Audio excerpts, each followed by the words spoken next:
but people are earning really low wages inside the country. But it's not bad for everybody. Just one little example. According to this organisation, some kind of international organisation called the Hague Group, the big private firms in Poland, the earnings of the management, top management, are on the level of Germany, where managers earn the best in Europe. If you obviously take into account the purchasing power in Poland, then they're much better off than their colleagues in Germany.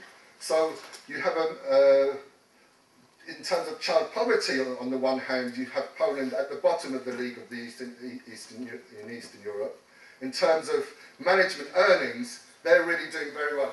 In Warsaw, there's a whole number of these closed housing estates springing up, guarded by security guards, where these more affluent and wealthy people can start living. And people can see the change.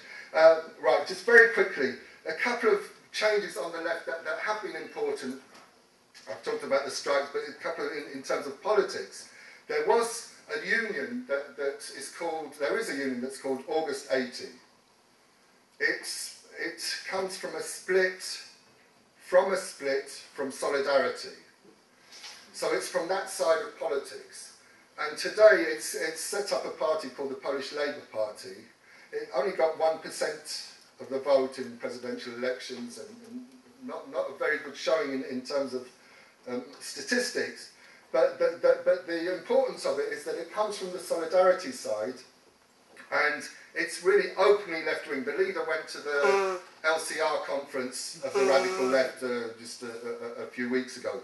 So, and what they say in the elections is very good on a whole number of issues: neoliberalism, war, discrimination, all those kinds of things. That's a very important change. There's another journal called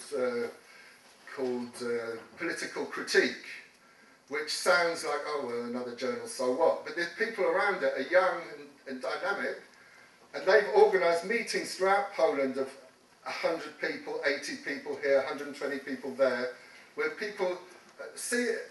It's very eclectic, all kinds of different ideas, but that's in a way the power of it at the moment. People see that these people are critical of society, they're critical of neoliberalism, they're critical of what's going on, and they're attracted to those meetings. So in those terms, it's very positive.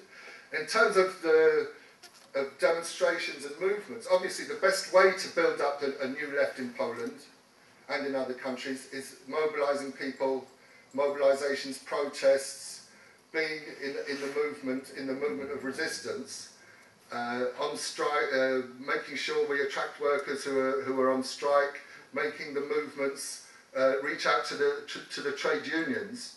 And if we don't build such a left that's outside of the old established parties, then the establishment parties will gain. Because already the post-communist social democrats have more left-wing rhetoric in Poland at the moment. So really, if you don't build a politics outside of that, then who will benefit is people who suddenly talk left just before the elections, or because they're down in the opinion polls, and people in the anti-war movement, if they want to be in politics, will be attracted to that. So it's vital that something is built to the left of that. And worse still, as we saw in Hungary, I think was it 2006, where there was a protest against the social democratic government. The protest was dominated both by the centre-right and by the fascist right. So really, here's a real example of how we really need to build to the left of the official establishment parties, because if we don't become political, then the politics doesn't like vacuums, and something will fill its place. The other thing, of course, we have to also build up our revolutionary alternatives, because really, for me, it's like this: that people in the movements, the anti-war movement's been among the biggest in Poland. Maybe people can talk about it in the discussion.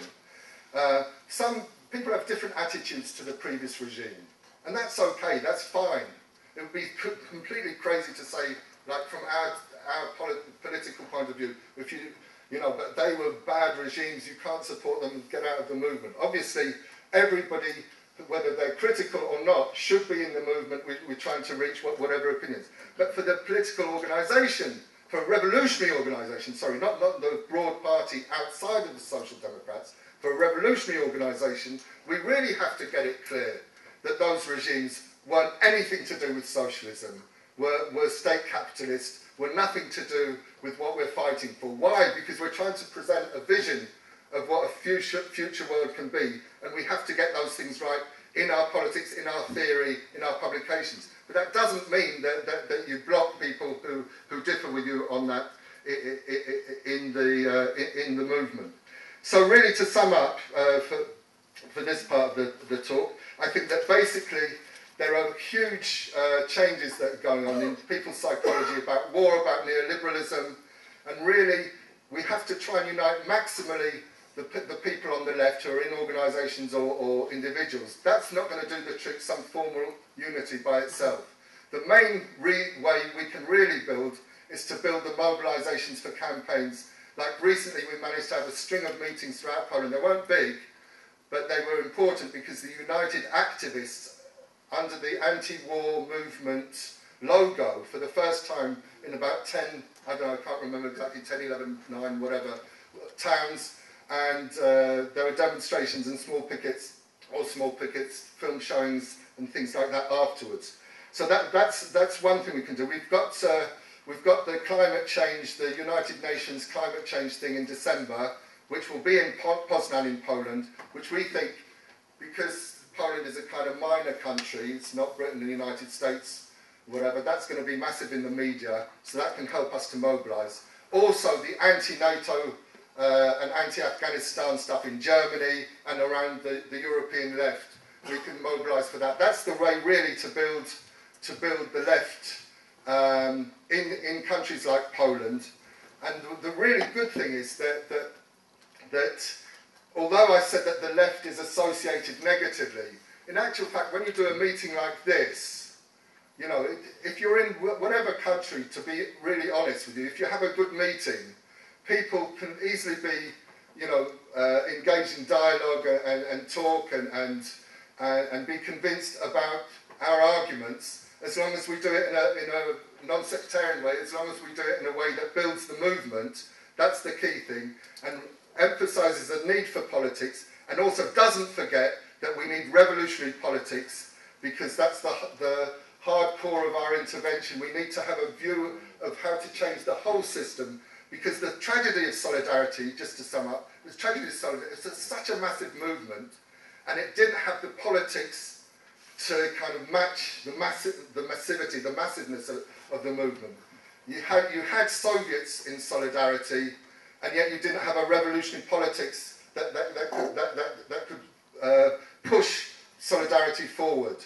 And therefore, when there was a vacuum in the politics of the movement by 1989, it was very easy. Nobody really had coherent arguments. It was very easy for the neoliberals to take over. It was actually quite a small group of neoliberals to just say, right, we're going to do this, and nobody had an answer for it. So it's very important to have a whole, complete, revolutionary alternative as well.